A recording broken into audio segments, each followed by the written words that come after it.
Tükendi.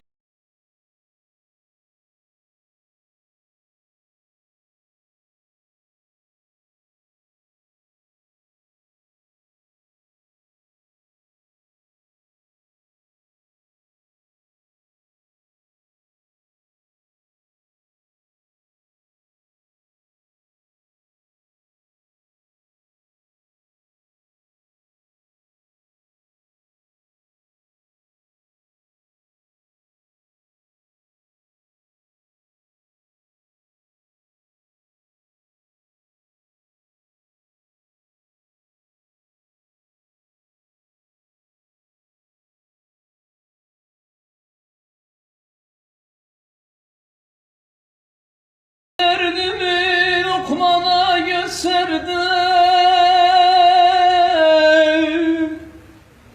Sanırım derdimi lokmana gösterdim dedi eyvah eyvah.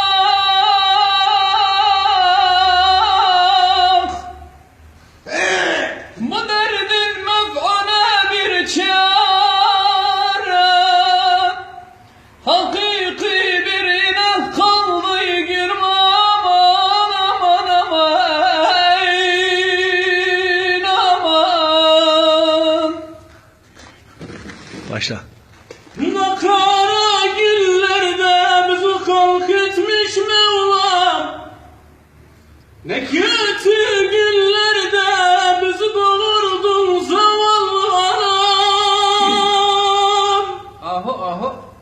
Tutuldu şemsi baktım koca güllerim, simsiyah kaldı gülüm aman aman aman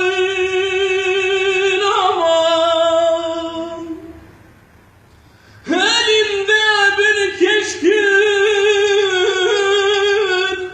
başımda bir külle, o da bana sarmaya kaldı.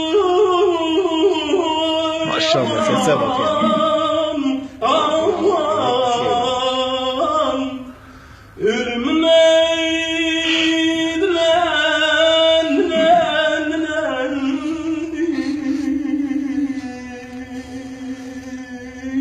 sebebim sen.